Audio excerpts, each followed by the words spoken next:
Breaking news. পিনাকিদার ভক্ত কারা আছেন, হ্যাটার্স কারা আছেন, কারা মনে করছেন যে এই ঘটনা প্রাপ্য ছিল, কিন্তু আওয়ামী লীগ করে নাই, এই বিষয়টা আবার পিনাকি নিজেই ঘোষণা দিচ্ছেন। স্ক্রিনের এক অংশে আপনারা যে দৃশ্যপট দেখছেন, এটা হচ্ছে পিনাকিদার যে বগুড়ার যে বাসভবন আছে, যেখানে তার মা থাকেন, সেখানে গত রাতে দুইজন মুখোশধারী মানুষ গিয়ে বাড়িতে আগুন জ্বালাই দিচ্ছে। এখন এই ঘটনার পর স্বাভাবিকভাবেই প্রথমে আমরা সবাই মনে করছিলাম, যেহেতু ধানমন্ডি 32 ভাঙার মূল নায়ক হচ্ছে পিনাকি, সেইটারই সম্ভবত প্রতিশোধ নিয়েছে আওয়ামী লীগ, অথবা অন্য কেউ করে আওয়ামী লীগকে ফাঁসাইতে চাইছে কিনা, এটা নিয়ে একটা প্রশ্ন ছিল, অথবা আওয়ামী লীগ নিজেরাও করছে কিনা, যে ধানমন্ডি 32 আগুন দিছো পিনাকি, তোমার বাড়ির তো রক্ষা নাই। এই যখন পারসেপশন মানুষের মনে, এই যখন জল্পনা কল্পনা, এর মাঝখানে পিনাকি দিয়েছে ভিন্ন রকম তথ্য। তিনি আসলে কোন দলকে মেনশন করলেন? পিনাকির এই মুহূর্তে হেটার্স কারা?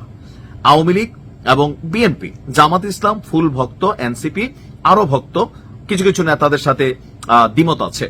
এখন পিনাকি বলছেন যে আমার বগুড়ার বাসার সামনের দরজায় গতকালকে রাত 2টার দিকে দুইজন মুখোশধারী আগুন লাগিয়ে দিয়ে যায়।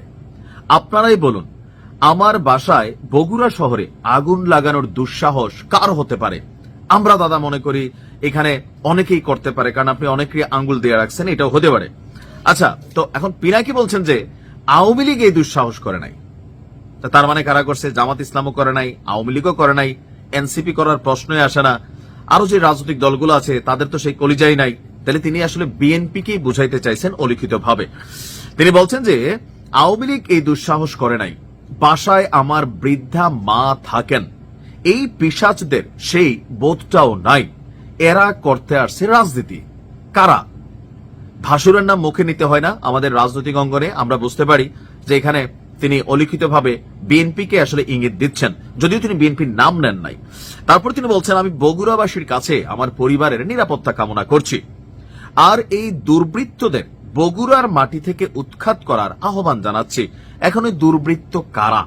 অথবা বগুড়াবাসী কি রাত জেগে জেগে পুরা ওয়ার্ড ভিত্তিক এলাকার লোক এরকম 2-5 জন ভাগ করে পিনাকির বাড়ি রাত্র পাহারা দিবে, নাকি এটা প্রশাসন পাহারা দিবে, অথবা পিনাকির বাড়ি ওই ক্রাইটেরিয়ায় পড়ে কিনা যেটা রাষ্ট্র কর্তৃক পাহারা দিয়া নিশ্চিত করবে বা সেখানে নিরাপত্তা দিবে? আসলে পড়ে না। তো তারপরেও তিনি তার ভক্তদের কাছে এটা প্রত্যাশা করেন যে তারা রাত জেগে জেগে পাহারা দিবে, ওনার বাড়িতে যেন কোনো রকম ঘটনা না ঘটে। দুর্বৃত্তরা ধরা পড়বে, কারা করেছে এই কাজ দেশবাসী জানতে পারবে। আমরাও আসলে জানতে চাই যে পিনাকির বাড়িতে আগুন দেওয়ার দুঃসাহস আসলে কে করছে? যেহেতু আওয়ামী লীগ করে নাই, জামাত তো তার ভক্তই, এনসিপিও ভক্তই, তাহলে কারা করছে? তারপর তিনি লিখছেন যে আমাকে কোনো হুমকি থামাতে পারবে না, আমার বাড়ি ভস্মীভূত হয়ে গেলেও আমার কণ্ঠস্বর থামবে না। ভস্মীভূত মানে হচ্ছে যদি জয়লা ছাই হয়ে যায়, আঙ্গার থাকে না, ছাই হয়ে যায়, তারপরেও তার কণ্ঠস্বর থামানো যাবে না। ইনকিলাব জিন্দাবাদ। এই ঘটনা কারো বাড়িতে আগুন দেওয়া, কারো বাড়ি পলিটিক্যাল পয়েন্ট অফ ভিউতে ভাঙা ফেলা, এই ন্যারেটিভ কিন্তু পিনাকি দাঁড়ি তৈরি। দেখেন, আপনি যেই ন্যারেটিভ তৈরি করবেন, এই ন্যারেটিভ আপনার উপরে আসবে।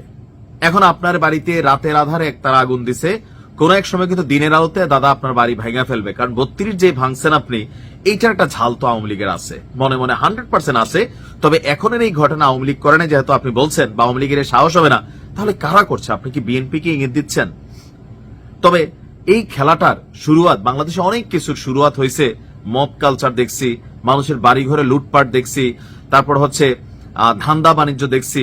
এইগুলো আমি সেই প্রথম থেকে বলে আসতেছি, আপনি যেটা শুরু করে দিচ্ছেন আপনার হাতে ক্ষমতা থাকার পরে, এটা কিন্তু ভাই আপনার উপর ফিরে আসবে। আজ আসুক কাল আসুক, যখন আপনি আরেকজনটা করে উল্লাস করছেন, নেতৃত্ব নিচ্ছেন, মজা নিচ্ছেন, আপনার এটা যখন হবে তখন মানুষও মজা নিবে। এটা প্রকৃতির কঠিন বিচার, এটা কখনোই কাম্য না, কিন্তু ষষ্ঠা যিনি তাকে তো ভুগতে হবে। আমরাও চাই পিনাকির বাড়িতে কারা আগুন দিছে তার প্রকৃত তথ্যটা আসলে প্রকাশ হোক। নিশ্চয়ই পিনাকিদা বের করে ফেলবে। ভালো থাকুন।